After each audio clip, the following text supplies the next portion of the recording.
Again, please make sure your cell phones are turned off. Don't forget the Ashland College will be in the registration room for your college credit if you choose to do that. You can register with them. If you haven't voted, please vote, especially for Region 13 Director. We'll be counting those votes here in a few hours. Please make sure you visit our vendors. As I said last night, they supply and do a lot for our association. They allow us to put clinics on like this, our 7-on-7, and our All-Star game. Don't forget about the banquet tonight, 7 o'clock. We are very honored as an association to again honor one of our own on the cover of our program this evening, Coach Earl Bruce. Very special man, and he's been a big contributor to our association and Ohio football coaches. Well, without further ado, gentlemen, you came to here this morning. Very proud that, again, another coach from the state of Ohio with Ohio roots, one of our own, and we are very pleased to have him this morning at our banquet, being our kickoff speaker this morning, or at our clinic, but also very proud and pleased that he is the head coach of the Ohio State University, Coach Meyer.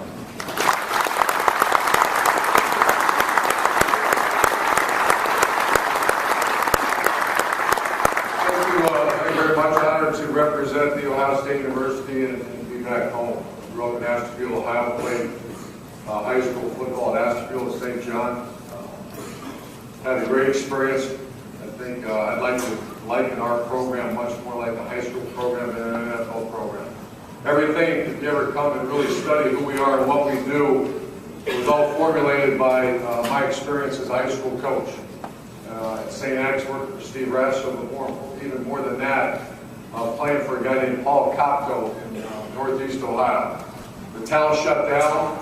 The great robberies with Harbor Edgewood, and just I feel an obligation now, and the more I even I was taking a year off, I feel an obligation to our players to give them the same experience that I had. Football's been great to me. John Gruden, one of my great friends, says the one thing about football is never sleep on it. It's one of the great quotes I had in my off season this past year, is just learning and trying to study as much football as possible. Never sleep on the game of football, because it'll wake up and it'll bite you right in the ass someday. The game never changes. Kids never change. You have to have great love for the game. So a year off really helped me to really reflect, think about a lot of things, evaluate a lot of things. And I hate to say it's just crystal clear, because football really is never crystal clear. However, this is about as clear thinking as I've ever been as far as how I want our program to be run. And a lot of it has to do with being back in the great state of Ohio. I had an opportunity to go visit a lot of schools throughout the off-season. The ESPN was great. They said, go do what you want to do. And there's a lot of programs as your head coach in college. You don't get a chance to go visit many places. You're in a cocoon with your own program. And paranoia, which I've been known to be very paranoid about a program. We had a lot of success, and I didn't want to share anything with our program. And I didn't want anybody in, and I didn't want anybody out. So I felt we had a great thing going. I was worried that someone would take some of our stuff. However, the year off gave me a chance to go visit different places. I went to Oregon, went to Texas, Oklahoma. Guys that I have great respect for, and start studying the game. And more than studying the game, studying how and why. How does Oklahoma, how does that coach, by the way, an Ohio guy, how does that guy have the consistency year in, year out? And then I went out to Oregon. And my point in bringing that up is, and I'm going to talk about this here in a minute, the one common denominator of every program isn't the spread offense, it isn't the West Coast, isn't the I formation, isn't the wishbone wing T, because they're all different. Matt Brown can't be more different than Chip Kelly. They're extremely, they walk the room and they just look different, act different, talk different, and have different styles about what they do. Just like when you go visit a great high school program, you go to one, you go to the other, like, that is so different than this. However, at the end of the day, the common denominator is the alignment of staff. And that's something I've been very blessed. I've been a head coach for 10 years, and I'm very proud to say this. I've hired the best football coaches maybe in the history of college football. In 2005, we put a staff together in Florida that to this date, you know, I mean, the one thing about our profession, your profession, our profession, it's evaluation friendly. It's this or it's this. This, carry on, move forward. This, you got to find a new job. It's real easy. It's not like some of the bankers, how's your day today, honey? Well, I don't know. What'd you do today? Well, you can't really be evaluated. We're evaluated every day. And the one thing about coaching staffs, the one that I was able to put together, more wins in a 4-year period than any school in SEC history. 13-1 seasons out of 4 years, more kids in the National Football League, more first-round draft picks, Heisman Trophy, 2 national titles, More importantly than all that, I've had 11 guys go on to be head football coaches. We had one last night being Tim Beckman. And I sit back there as like a proud father because, first of all, he does it the right way, follows the rules, and he's very involved in all his players' lives. I learned that from the guy you're going to probably hear tonight speak for honor, Coach Earl Bruce. So, to recap what I just said, what is our program? Our program is very similar to what I grew up in Asheville, St. John. A head coach and a group of assistants that care deeply about their players. They're going to grind them, they're going to push them, they're going to know everything about them. I was able to become a graduate assistant for Earl Bruce. I still get very nervous. He's 80 years old. I'm still scared to death of the guys going to ask me about one of my former players. I want to think about who they're dating, what kind of class scores, what kind of grades they're getting in their classroom.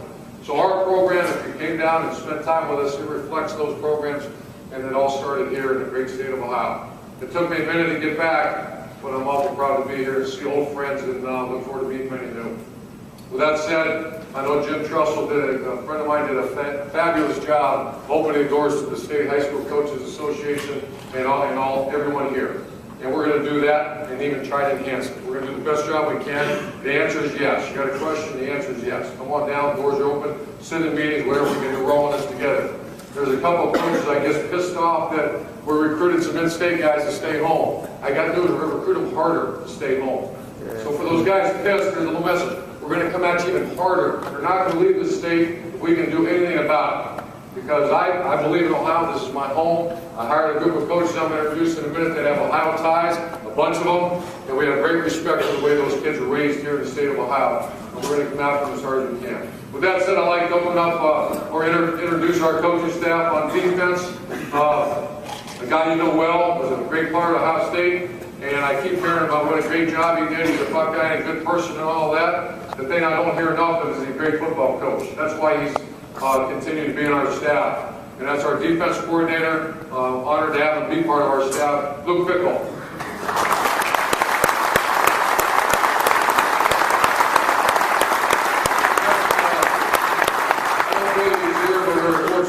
He was the interim head coach of North Carolina. He's one of the best secondary coaches, probably the best interview I've ever had as far as guy comes in and his knowledge of back-end play. Very well respected. I don't believe Everett is here, but our co-D coordinator is Everett Withers. Our defensive line coach is a guy that played, Bill Belichick's a very close friend, and I had a chance to, he's a one-year coach. He's never really coached, has a lot of experience. But Super Bowl rings don't get you a lot of wins in college football. He has 3 Super Bowl rings, but he also studies the game. And I actually tested him for about 2 or 3 weeks. He went out and did a great job recruiting. I am so excited about it. I think he's a future star in this profession. And that's our D-line coach, Mike Grable.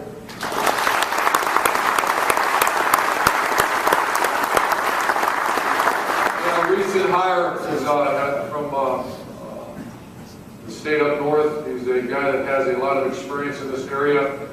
He's coached at some of our rival schools. He's also coached at Notre Dame. And just a very well-respected guy. Also has a Super Bowl ring. And he's going to work with our corners, and that's Bill Sheridan. The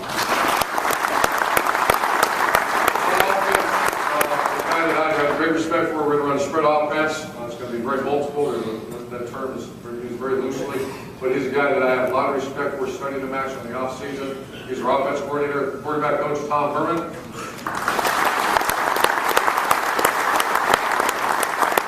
We have 2 coordinator-type minds on our offensive staff. He's a guy that was the offense coordinator at Kansas when they won 12 games, went to the Orange Bowl, spent a lot of time at West Point, and most recently at Notre Dame, our offensive line coach, Ed Warner.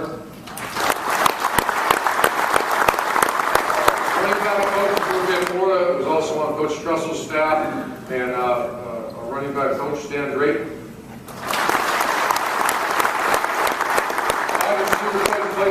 Bowling Green, 5 years in Florida, knows exactly what we do. He's played at Dublin High School, and that's Zach Smith. I tried to get guys that had a great passion, they wanted to be. Every guy I just mentioned wanted to be here. There was no recruiting. However, this story just tells you about how much this guy wanted to be here. We coached together 25 years ago, I think, something like that, for Coach Earl Bruce. And both of us were new GAs, sitting in the back of the room. And all of a sudden, Earl Bruce comes walking, and I'm like, holy shit, there's Earl Bruce. So everybody was sitting back there, he comes in, and back in the day now, he brought it. Everybody who knows Earl Bruce, he brought it. And so he comes in, and this is our first meeting, and he was really pissed off about something, and he starts going off and off about toughness, going on and on and on, and you guys don't know toughness, you son of a thing, just, I mean, flipping out on our coaches. I'm not used to this, first time I ever sat there, and hit sit next to me.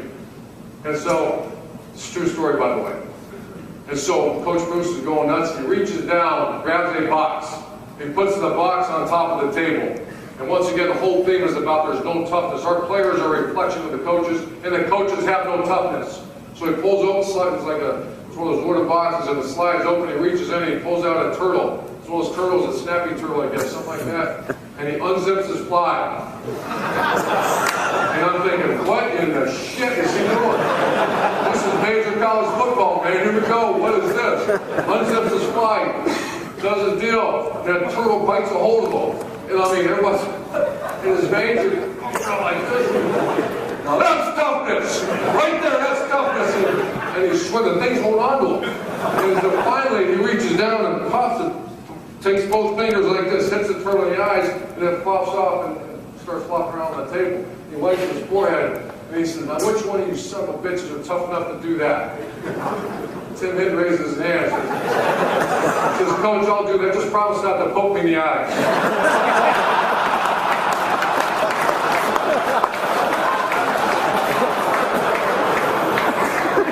So I knew Hidd had a love for Ohio State. Kind of bizarre love, but that's right. So with the thing today, there's our spring practice. I'd like to, because I'm in a little bit of a hurry, at Big Ten meetings here. I apologize, I'm going to run out on you. I'll be back for tonight's banquet.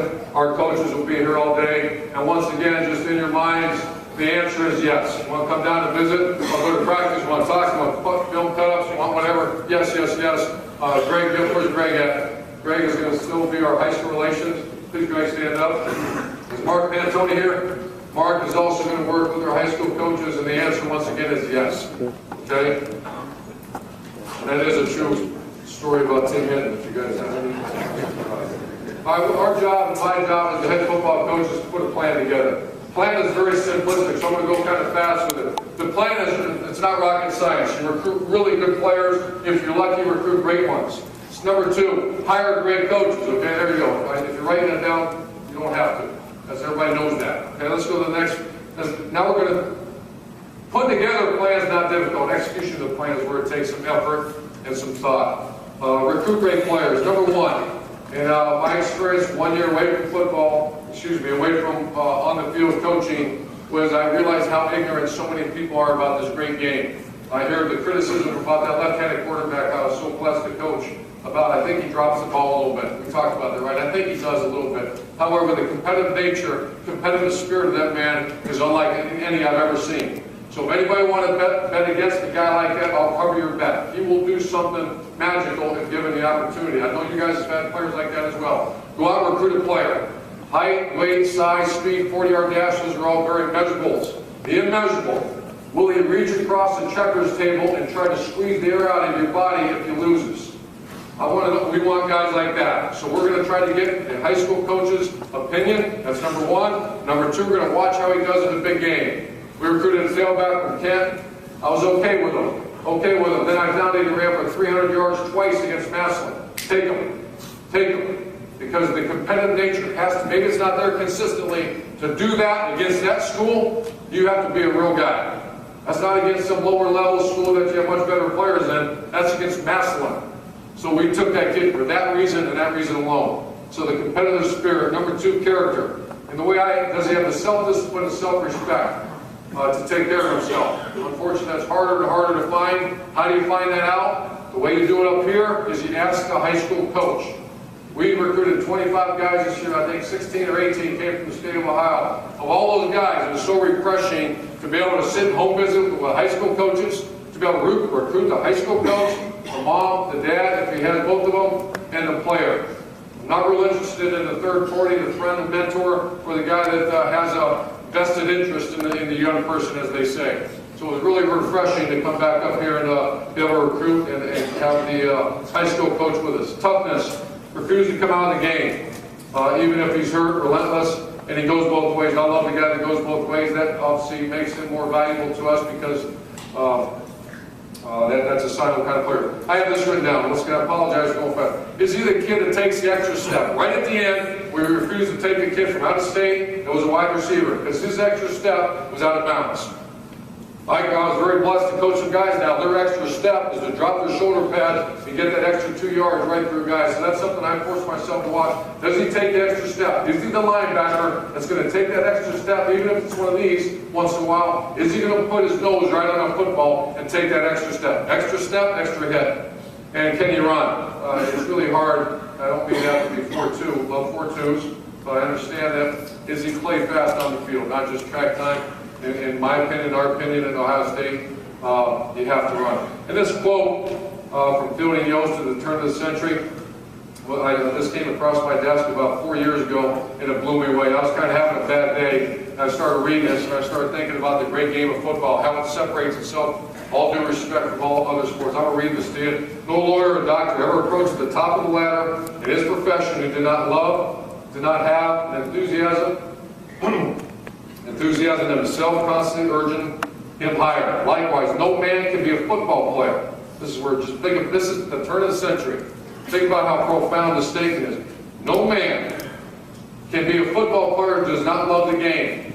Once again, all due respect to other sports. Can you really play another sport and not love it? Sure. Sure, you have a bad day in some sports, you foul out. You have a bad day in football, it's a real bad day. You're not taking care of yourself, it could be a real bad day. It's a violent, tough-ass game.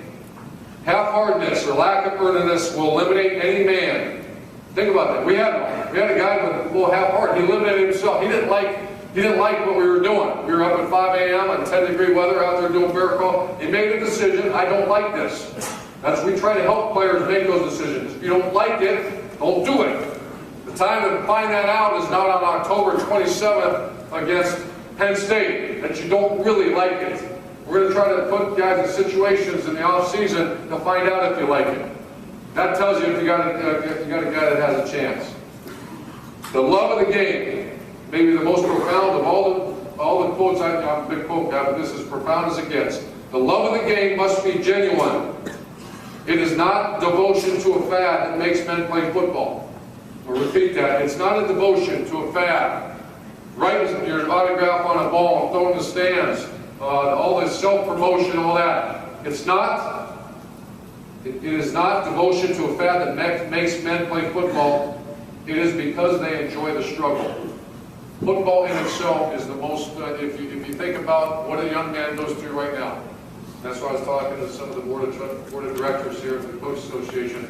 If there's any way to get 10 days of spring football in the state of Ohio, and I'm here to help you, if we can just get that done.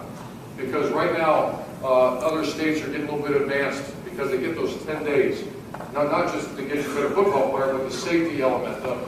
Football is a struggle. I'm preaching to the choir. I'd love to just preach to people that really don't understand the game. Football is a struggle. You have to love the struggle, eventually you'll be separated from the game. Hire great coaches, hire coaches of character, trust, and alignment. And that's my job as the head coach to make sure the alignment's real clear. It's also my job to make sure everybody falls in the line.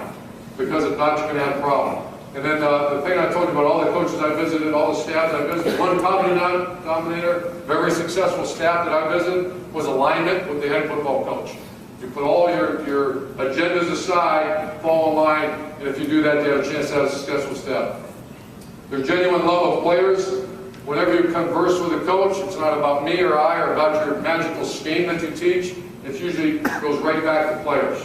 And the best coaches I've been around, immediately that conversation goes to a player and gets off that cover two, or about how they understand cover two better than anybody else.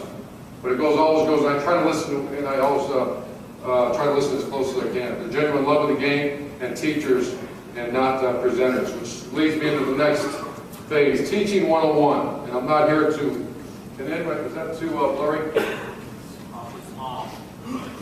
Is there anybody that understands how to make this bigger? There we go.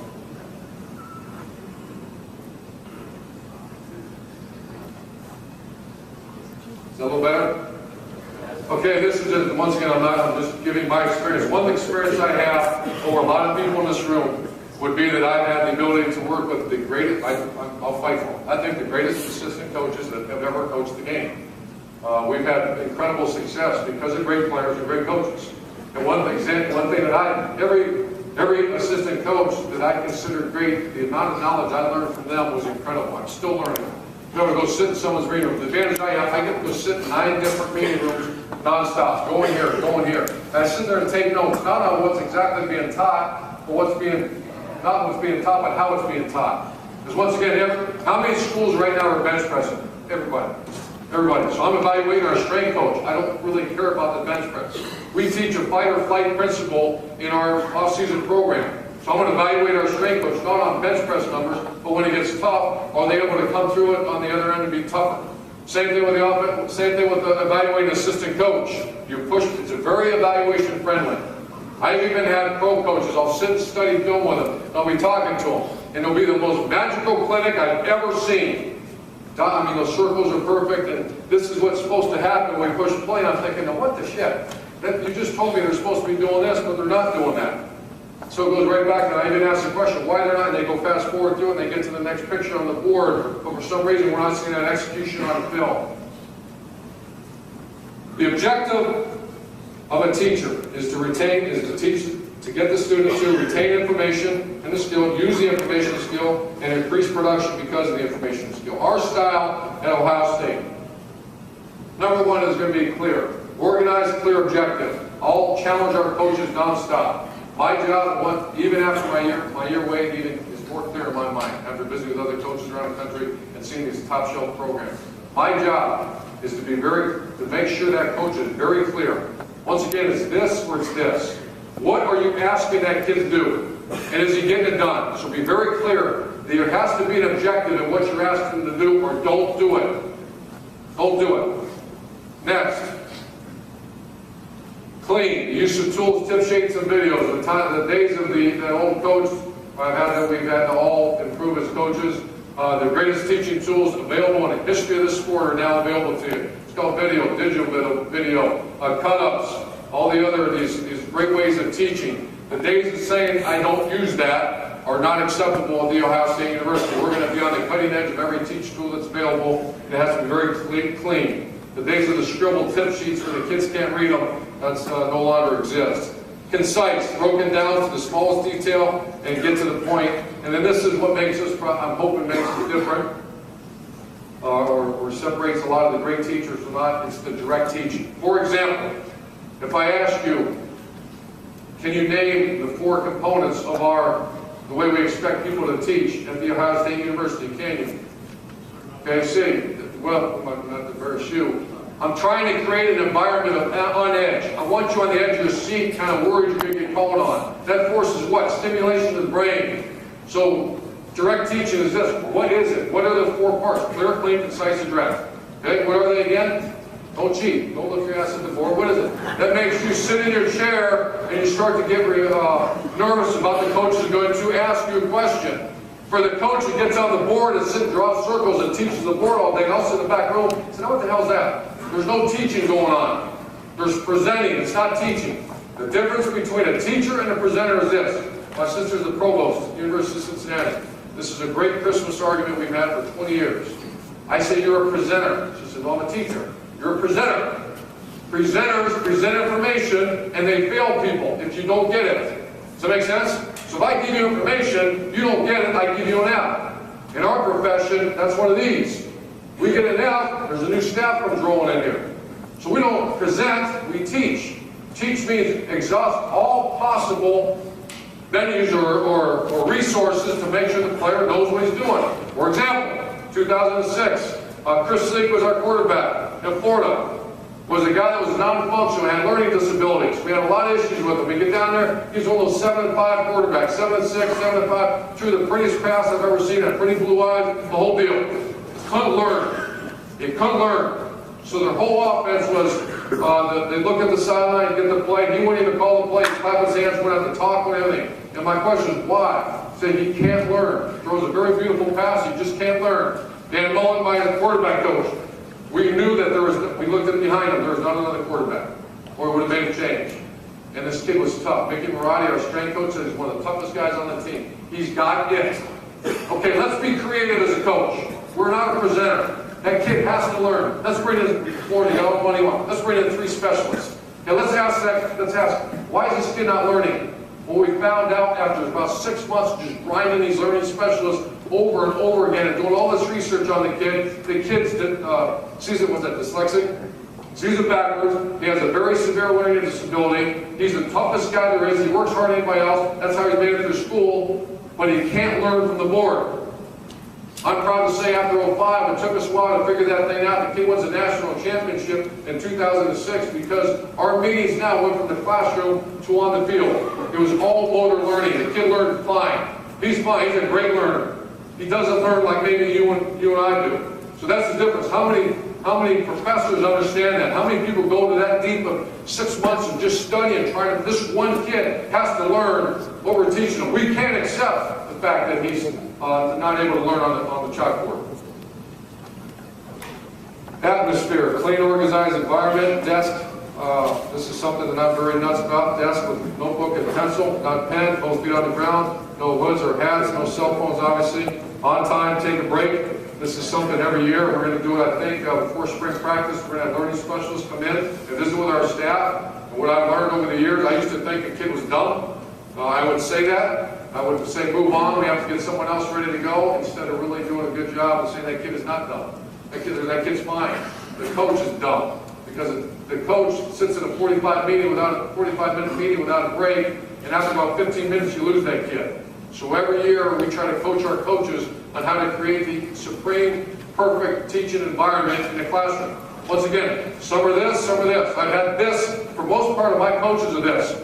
Because you can see it on the film, I get to sit in that meeting room and walk out there, I feel like $1 million saying, that's a coach. I got one. I got 1 in 9. I'm going to go find out this guy. Can this guy teach? Okay, no, I don't care if he looks good and he says all the right things. At the end of the day, is there direct teaching going on? Once again, the most important component of our teaching is direct. What did I just say to you? If the kid can spit it back to you, you got a chance. If he can't, you just taught yourself. You wasted a lot of time. I'll ask the kids nonstop. We'll sit in the meeting, we'll be walking out to the practice field, and I'll say, now when your coach is in there talking about that, if he looks at me like I got 5 heads, it's not the kid's fault. It's the, I would call it presenter's fault. He didn't teach. We just wasted 45 minutes. He didn't teach. So I go back to that coach and let's evaluate the way you're teaching. Your guys aren't playing real good. You told me you're going to hold the ball high and tight, wrist above the elbow, and you're going to elbow lock it. For some reason, coach, your guys are not doing that. And it's not acceptable to say that effing kid. No, that's the whoa. That effing coach. That's your job. That's your responsibility. If that kid can spit it back at you. Also, Bill Belichick and I, every year comes down, we spend time together. He always wants to talk about empty pass protection. He's just a football nut. I always ask him, how do you know your team's ready? That was my question to him over and over again. It'll be right in our team meeting room, the special team meeting room, especially. It's going to be when your team knows what they're doing, but more importantly, why they're doing it. Think about what I just said. That's profound now. Not only what they're doing, well, I'm going to block the B gap. I'm an offensive line, I'll block the B gap. On the tackle, I'll block the B gap, the backside back, whatever that rule. Why are you doing that? Because it's a gap scheme. We're trying to wash everything down, kick out, and hit an A gap power. I'll just give you an example. If he knows why you're doing a big picture teaching, you have a better chance of that guy achieving or getting his job done because he understands the big picture. So once again, when is your team ready to go? When they know what they're doing, but more importantly, why they're doing it. Well, I'm going to stimulate your thoughts a little bit. How do you know that a kid knows why he's doing it? Ask him. Stand his ass up. Give him a chalk, give him a marker, and say, get up to the board and show us why we're doing this. You talk about stimulating a meeting room, stimulating a teaching environment. The great ones I've been around are as good as I've ever seen at doing that. I've had others that are very average at it. Direct teaching is the most important component to getting to create a learning environment. Full engagement, direct teaching, which we talked about. Teacher moves around the room. I don't want to coach. I had to talk to a couple of them where they sit their fat ass in the back of the room and they watch videotape. That will not exist in Ohio State. You're going to see this constant movement, constant talking. Do you understand what I'm talking about right here? We have to get this done. We have to get this done. Do you understand? Here's a truck and the guy's coaching, moving around. Those are the best teachers I've been around. Bottom line, every action, you've heard this before, I think it's a great statement, every action either taught or allowed, good and bad. Teacher, present, test, functionality. That's how I evaluate the teachers. Do they present, do they test the kids on it, which is direct teaching, and the functionality of the young man doing his job. Presenters, first presenter hopes all works out. Teachers, obviously, make sure it works out. Teaching objective, to get the student to retain information and ability to use it. Teaching environment. Students need stimulation. On edge is our style. So you as a coach, hopefully you're sitting there. I apologize if we're going to talk about spread offense or something. Here's what I tell you, and for myself. If what you're doing is working, if you're really proud of what you do, when you are the linebacker coach at Ohio State, you push play. That son of a bitch doesn't have wasted movement. He's in a football position. He's a great tackler because he closes grass, accelerates through, puts his hand across the ball, wraps up, buys up football. All the things important for the linebacker play. If he does that, carry on, move forward, and keep enhancing who you are. If what you push play it's not what you're teaching, you have to blow the whole thing up. Don't wait. Something's not right. And that's where you got to take the ego, put it aside and say, no, wait a minute, that's not working. It's not the kid. You'll never hear in our staff room, I better never hear that. That damn kid didn't do this. That damn kid didn't do this. Stop it. Ooh. That kid better start doing that. Because you're a teacher, you're not a presenter. And that's where the pressure gets on that coach. Once again, on-edge teaching and on-edge coaching. Like this is Steve Adazio, a great friend of mine, he's now the head coach at Temple. So I bring, I think it was Tim Beckman. Tim Beckman and I, when I first get hired as lawyer, we're going to put in the punt. Punt formation. It's not the spread punt we use now, it's the traditional punt where you vertical set, kick back, 3 kicks, and press out, no deal. So just tell you this real quick story. Content, of what a kid learns, the content's 20%. You're going to get, it's 20%.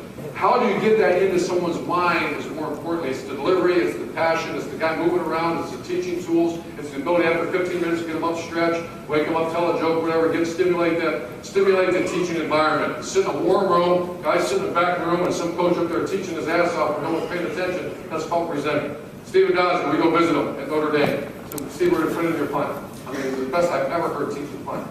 We don't do it anymore, but he's the best I've ever heard teaching. Okay? He wants a vertical kick, and I forget which hand he put up. It really didn't matter. Tim Beckman says, well, coach, we did it this way. And Steve's like, I don't give a shit which way you did it. This is the way we do it. I'm on a Saturday morning, I'm away from my family, I'm spending time with you. Here's the way we do it, it works. And he's showing us, and Tim, Tim's a great football coach, very persistent. He said, but coach, we do it this way, don't you think? And finally, he puts his glasses on and says, listen, I don't give a shit the way you do it. This is the way we do it. It worked. And I started going after him a little bit. And I was like sitting back there going, I don't really care which hand you punch with. My point is this. It's the delivery of that message. Guess which way we did it? The way that the guy took, he's so passionate about it. So my point is this. It's not just the content. It's not slipping. Alex Smith told me he's the quarterback of the Niners. His biggest frustration with the 49ers for so many years was they would take a big book out, the West Coast, Bill Walsh right on the top of it. So Bill Walsh, they open it up, slide out an overlay, put it on and say, now we need to do this. And he wasn't used to that. Dan Mullen was his coach. Dan Mullen was passionate about this is what we're going to do, why we're going to do it, direct teaching and get it done. He needs to be taught like that. So it's not just the content. If it was the content, everybody do the same stuff. It's the delivery, the passion, the way that coach moves around the teaching environment. In that room is what's the difference. So what, Coach Meyer, what have you gained over the last 10 years of being a head football coach? The spread out, the shovel pass? No. The ability to watch the greatest teachers, maybe in the history of the game, teach. And I can go through their names. I have 11 guys that I told you this. 11 guys are head coaches. Why? Because of the spread offense, because of 4-3 versus 3-4, where sometimes they play quarter, sometimes it's sky, sometimes it's cloud. Every once in a while we're in a quarter blitz. Okay, is it because of that shit? No, it's because of the passion with which they teach. It's because I am so committed not to the spread offense. I don't care what we run. I really don't. I kind of like it, especially with Braxton Miller.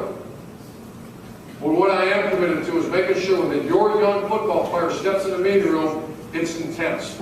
I mean, it's on edge. I don't want him sitting back in a chair like this. I don't want his feet on the table because there's going to be an eraser come flying at you if I see that.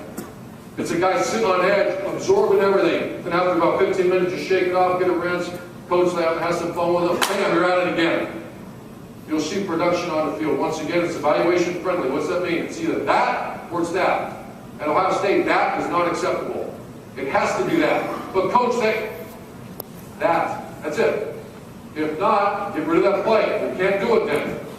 I don't want to hear about what you used to do with this school and all that. At the end of the day, can your guy do that? If he can, move forward, enhance. If not, blow the whole thing up. How am I doing on time here? Okay, I want 10 minutes? Okay, here, I want to get to this real fast. I apologize, guys. I just want to come around. What's that? You got to be out of your 8:30. Oh, I think so. All right, here we go. This is a term that you'll hear quite often. And it's absolute plagiarism from one of the great coaches, one of the guys that I study a great deal. And it's John Wooden, the great basketball coach at UCLA. He uses the term competitive greatness in his pyramid of success. And so when I became head coach at Bowling Green the night before, I'm just sitting there for about 7 hours and talking to Lou Holtz on the phone and Earl Bruce, and I would sit there and I had a wad of papers stacked up behind me because I would say, okay, how am I going to coach this team and what am I going to do? And, you know, my first team meeting and da-da-da, what are we going to be known for? I don't want to be a program that has sayings all over the wall that don't mean shit. I don't want to walk in there and see 75 incredible sayings, but when I ask a player and say, hey, tell me what that means, he looks at me, what does what mean? That's, once again, that's presenting, that's not teaching.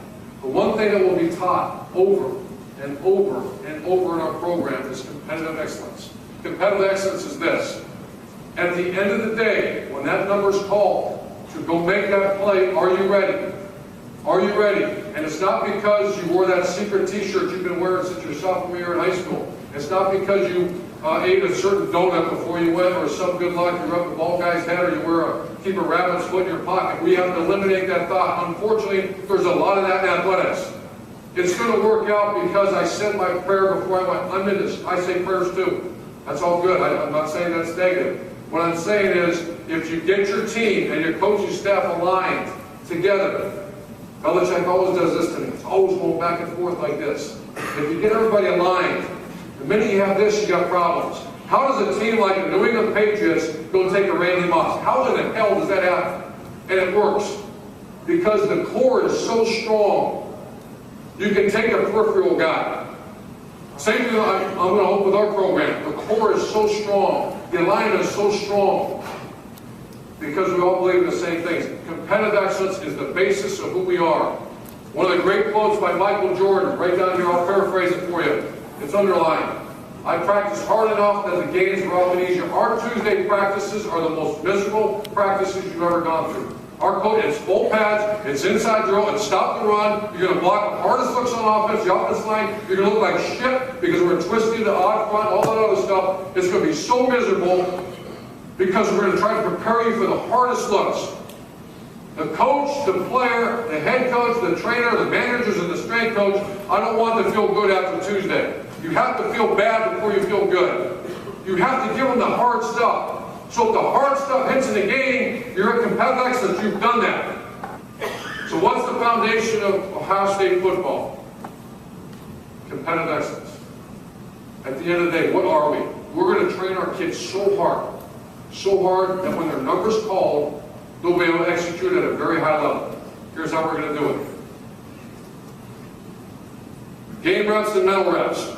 Okay? One of the things that really bothered me about Braxton Miller, I'm going to say that, I don't care. I was up in the booth watching the game for ESPN. I'm down there watching future Ohio State football. The quarterback standing there without headsets on. During the play, he was looking. I caught him a few times. I'm supposed to be watching him. I don't care about all that stuff. I'm watching that quarterback. Saying, what the hell are we doing? That's one of the greatest players in America in high school, and he's not watching the game. You can't believe in competitive excellence if you do that. If you're that kid's doing, I'm going to say that you can't expect a kid to perform at a high level. You can't say, son, you're in the game now. That's your fault as a coach. He's not ready. That damn kid's 18 years old. So there's two types of reps that get you at competitive excellence. There's mental reps, and there's game reps. Unfortunately, there's not enough time. We don't have 20 hours a day with a player like the pros.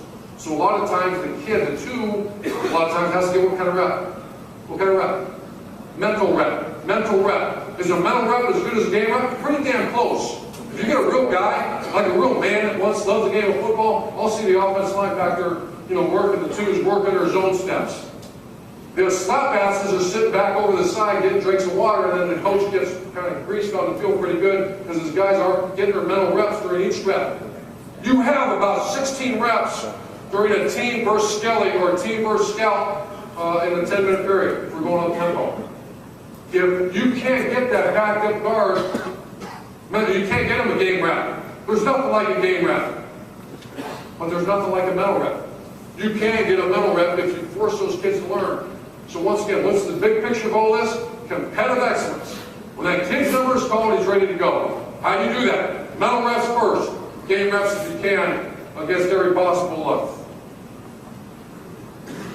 Okay, teaching progression. And this might sound simplistic, and I apologize. What it made me think is I was sitting right on the plane last spring and just going through the teaching progression. Because I had the ability, I'm so fortunate to work with the greatest assistant coaches of all time. And this past spring, I got to go sit in meeting rooms. It was unbelievable. I just sat in there, I walk out, and I evaluate every coach. I said, that sucked. That was awful. And I walk in another and say, wow, I'm ready to go. And that was as good a presentation as I've ever, and I don't care what the material was. Content had nothing to do with it. It was a presentation, the meeting room, the teaching environment that was presented to the players and presented to me. All right, here we go. Before a kid is ready to make a play, before that kid is ready to be asked in front of 107,000 people and 20 million on TV to make a play, this is our approach. And everybody will be held accountable for this. You have to install in the meeting room, in a direct teaching environment. You have checkers, you have video, whatever the creative teachers, Jeff Tedford, I remember asking him about coaching quarterbacks, and I think he's a tremendous coach. He has checkers for his quarterbacks all the time. And they sit there because it goes back to that motor learning, right? That's direct teaching. That's forcing that kid to use something instead of sitting on his fat ass like this and not really starting to think about his girlfriend or whatever. He's actively involved in a teaching environment. So checkers, our coaches are all ordering checkers for our coaches to use them. Some guys do, some guys don't. Unfortunately, I push play sometimes, and their guys aren't playing very well, so I have to mandate because they're not getting it done. That's another way of motor skill teaching. Direct teaching, we talked about the ability of the student to repeat the job detail or concept. You have to teach the teacher. So this is the progression before you ask a kid to go make a play. So if that kid does not make a play in practice, that's my job as a head coach to go back and evaluate, saying, was this properly installed? Did we get the kid an opportunity to learn direct teach? Number 3 is walkthrough. So we're going to go install on the board. We're going to go direct teaching where he has to be able to spit it back at you. Then you go on the field or in the meeting room and you walk through. Teach the proper details, spacing, alignments, reactions, etc. Body, learn your body. Now we're into the body learning. You just got through the mental learning. You got through the most important part of mental learning is what? Direct part. I hope you leave here with that. I have. I've learned so much from that direct. When that kid can spit it back at me, we're close. Now, can he not only spit it back at me, can he do it? And I'm not talking full speed yet. You're not ready. You're not ready. And then you go put him in an environment he's not ready, he doesn't have success. What are you dealing with now? A whole different animal. What's that called? Lack of confidence. Now you're screwed. And that's the coach's fault. Put that kid in an environment where he's not ready. And I see that with quarterbacks all the time. Let's throw this at him. Let's do it. What are you talking about? Throw that at him. And all of a sudden now the kid's lost confidence. It takes a year and a half to get his confidence back because he wasn't properly taught. Number 4, this is a new term we came up with about 2 years ago. All right, individual. Mike Leach is a certified nut job. Everybody knows Mike Leach, right? He's a certified, great friend of mine, out of his damn mind. I mean, weird. Never played as an attorney, genius kind of guy. I learned so much from him 2 years ago. I had him come up and speak to our staff. We're not going to do what he does in offense. You don't believe it. I mean, this is the most bizarre shit you've ever seen. However, what I did learn from him, this is amazing, is he he spends all his time, and he's not going to change what he does. We're going to throw it almost every down, right? Some people do that. Throw it every down.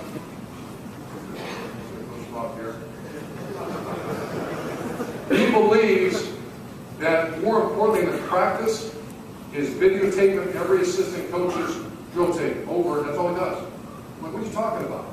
And he started talking about, you know, he makes his guys go through first developer. He does a couple, this is our turn.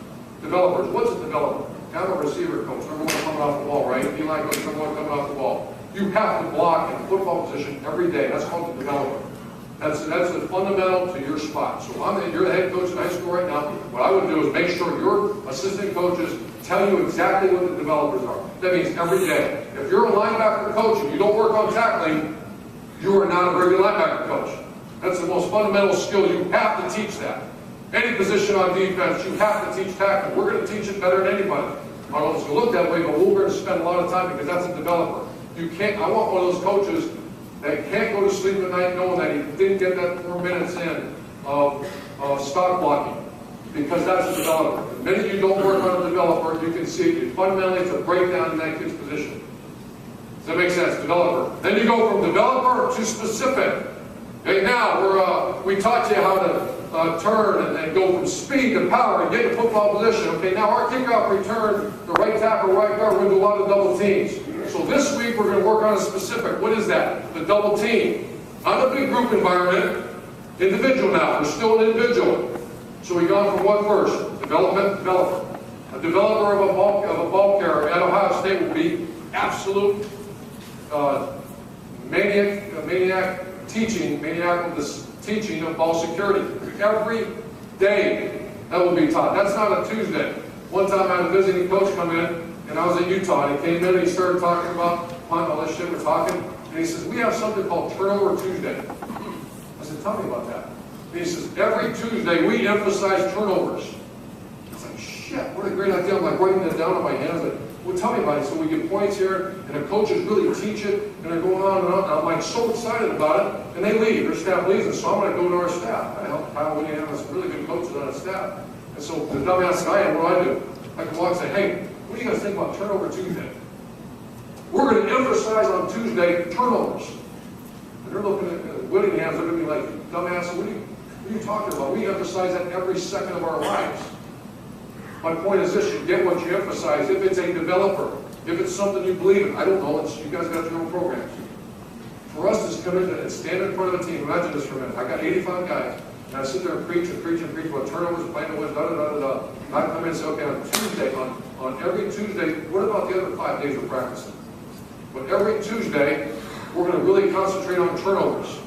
If I'm a kid that has any sense at all, I'm going to say, what are you talking about? So we only work on it that one day. I'm not talking about turnovers, I'm just saying about when you have as a position coach, or the head coach, or a unit coach, or a coordinator, you get what you emphasize. You have to develop developers, and then you move to the more job specific, which we call specifics. So once again, this is progress to get the kid to competitive excellence. So we're on the practice field. So we went through the teaching, install. How do you install? You can't install until that kid can spit it back at you. Once he can spit it back at you, where do you go? Mastery. Anybody know? Let's go through it again. I just want to make sure everybody's not locked in here. We're fully engaged. Number one thing is you install. You put it on the board, like everybody. Donald Duck can do that. So you did it. It's on the board. Now what do you do? The kid has to what? He has to be able to spit it back. Or you didn't teach, you just presented, which you are no value. You are now officially a presenter, not a teacher. Once the kid can spit it back at you, what do you have to do now? You have to get his body involved, right? So how do you do that? It's walkthroughs. It's walkthroughs. It's walkthroughs. Get his mechanical learning, where he's learning how to do it. Okay, now we walk through. Everybody does that. Now we go to the practice field. We go to the practice field. And the first part you have to do is what in the practice field? Developers. That's the fundamental part of your position group. And it's constantly evaluated by myself and by our position coach. I've already had great conversation with a couple of guys on our staff. A lot of guys are new. And I asked them, and a guy made a comment to me, he's been coaching 30 years. He always said to me, I'm going to change some of my individual drills. I'm going to change them. I go, why? Because you made us think. And I did that drill for 22 years. You know what? We don't play that coverage anymore. So why the shit am I doing that drill? Because I saw the Broncos do it, or because I saw what? How does that fit to the alignment of the, remember this? The alignment of your program. So you go from developers to where? Specifics. Now we're getting to job descriptions. Now we're saying exactly what we expect you to do. And what's the ultimate goal? Why are we going through that? What's the ultimate goal of this whole thing? Anybody? What do we got? What do we got? Competitive excellence. And what is that? When the number's called, that kid can make that play. And not one of those, shit, it was that close, man. You almost had it. Yeah, you almost got it because you son of a bitch, you didn't work on it enough. It's not the kid's fault. Did that quarterback throw that ball enough in practice? Did he throw it where the 5 technique theory, he had to reset his feet and throw it? Did you do that as a developer or specific? Did we do that? And that's going back to Mike Leach, the nut job of all his bizarre stuff. As good as that. How does he win? That's not by chance. He is as good as I've ever seen in development and specifics that I've ever witnessed.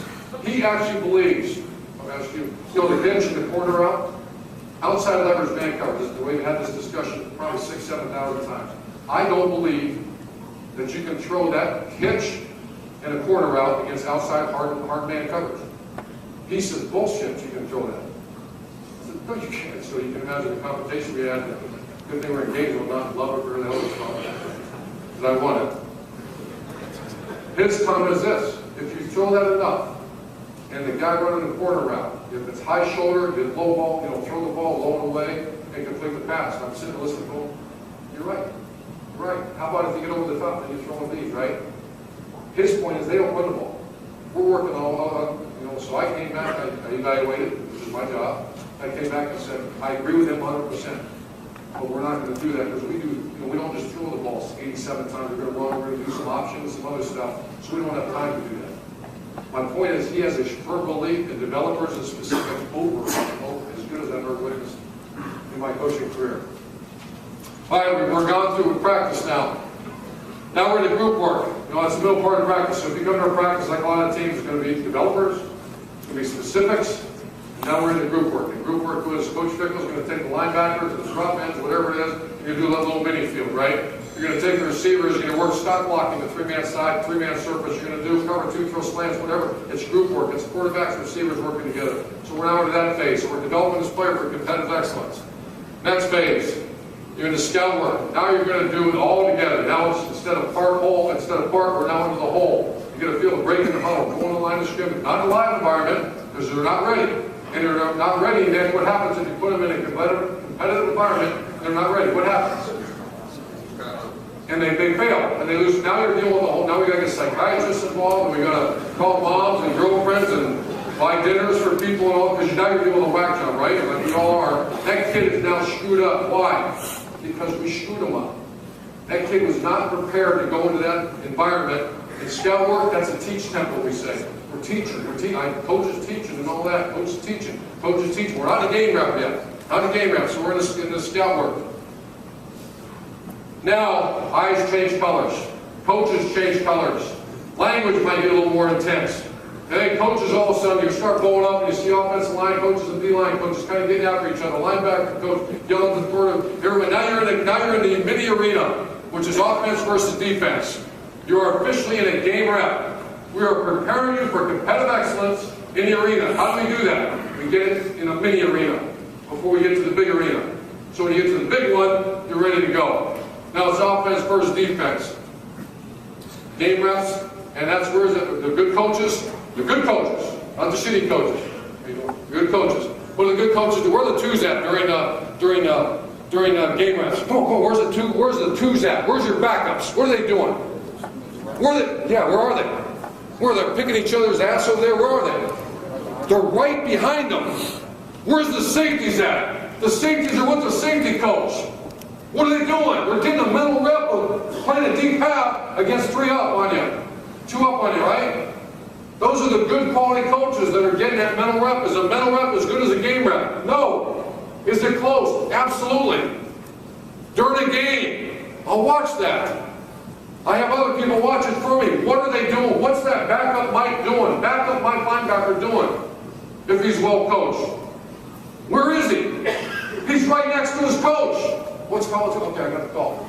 Okay, I see number 3's here. It's cover 2. I got a match. Whatever it is. He's getting that mental rep, so when it's time to go, he's at competitive excellence. And then the final piece of the puzzle is obviously now it's time showtime. I once was on the staff one time when the head coach got up there and said, no mistakes, no self-inflicted mistakes. I'm sitting back and go, wow, no mistakes. I agree, I hope there's no mistakes. What about, hey, let's rip the chains off your ass and you go play as hard as you can. You let this shit ride. I mean, you go. We've trained our entire life for this moment. You are officially at competitive excellence. You are ready. No mistakes. Whoa, whoa, whoa. Make every mistake you want. Point A to point B as fast as you go, 4 to 6 seconds, relentless effort, and go play. Because you've been in every possible environment. I'm getting chills thinking about that. You get the players looking at you like, I'm ready. I'm ready. Not, oh shit. What if they play cover 2 in this play? I better not happen. Because that's a failure on who? The coach. Not the 18-year-old. That has to go to class. That has issues at home. That has drinking, whatever. That has all these human element issues. That's a whole other story. Where a coach gets paid money to be a teacher, not a presenter. You're going to teach your guy. So when the ball snaps, when that ball turns over, you are going 4 to 6 seconds. That's a big turnaround on our place. 4 to 6 seconds. As hard as you go. Not one time will I hear a guy on our staff or me say, don't make a mistake. Make all the damn mistakes you can, but I'll tell you what, you get there in a hurry. You get there in a hurry, and when you get there, be a little pissed. Because you train over and over and over again. I apologize for having to rush out on you. I wish I could, I think I get fined or something if I don't go. If I stay with you.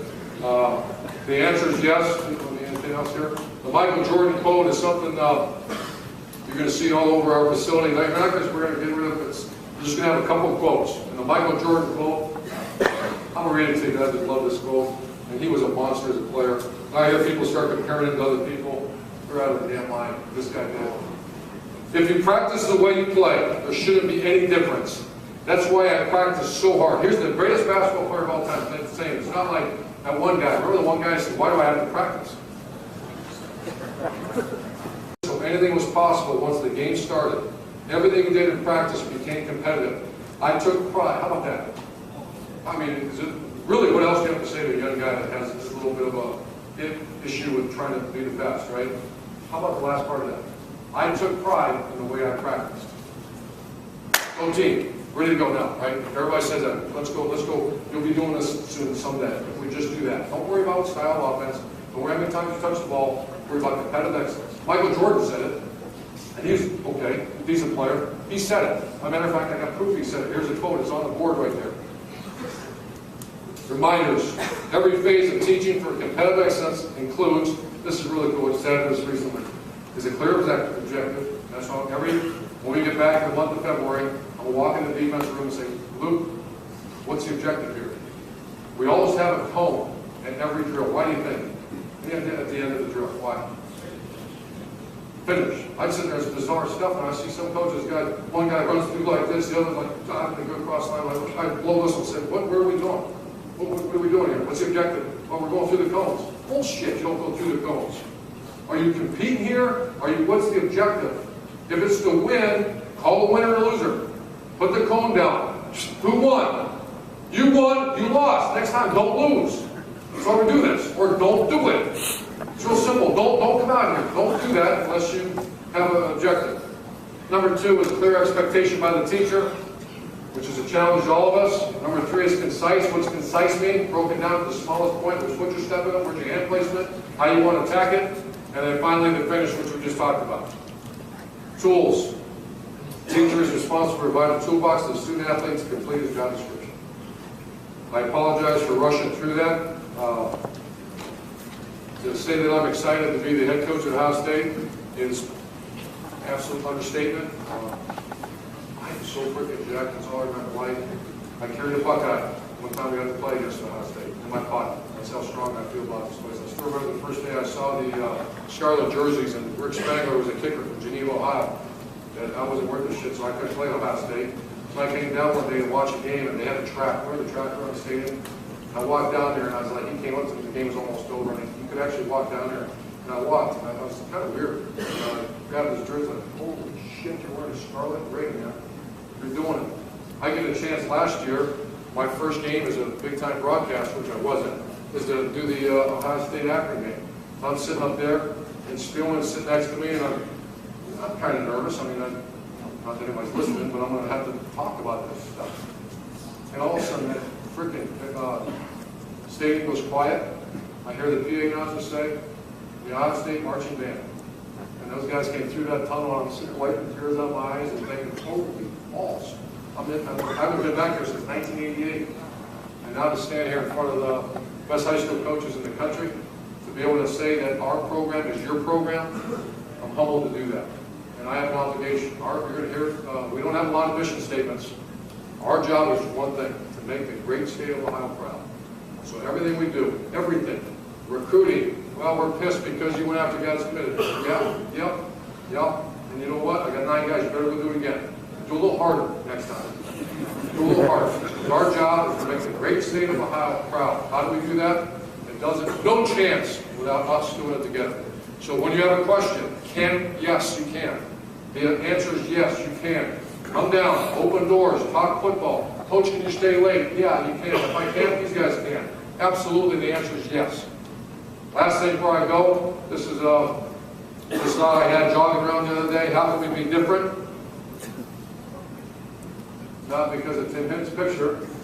We're going to start a newsletter. And I've talked to some friends of mine that are high school coaches in the state. What does everybody want with your program, your state school, your place? You want access and you want relationship. So we're going to do the best we can. Relationship, and how do we get access? The answer is yes. If you can't reach us once a week, we get a newsletter. And it's not going to be a newsletter to Indiana, to the place, some other places. It's going to be a newsletter to you guys, the state association. And it's going to be and I'm going to take input from you guys. What is it? It's going to be just input about your players, information about your players, about our program. Dates coming up. You simply push, I think, I even do it, I'm like, you push email, and it's coming every Monday. Or I think we're going to do it every Thursday. Later in the week, it's going to be information about the state playoffs. It's going to be all about the state of Ohio and High School Coaches Association. The board of directors, I talked to them about it, they're go with it. We actually have a logo right here with the state association logo right here. We're going to talk about the players from the state of Ohio. We'll give you information so you're proud. You can use it with your football team. And then if you have input, you call Greg, you call Mark Bantoni, you call me and say, you know what we'd like even more? I understand we're going to put a video link on it for Stacy. Is that a true statement? Okay, get it done. We're going to have a video link, or maybe you want to watch a drill or whatever you want. You get back to Greg, Coach, this is what we want. I told you, what's the answer? Yes. We're going to do it. Okay? Let's make this greatest state of Ohio even greater. I appreciate your time. Have a great day. Thank you.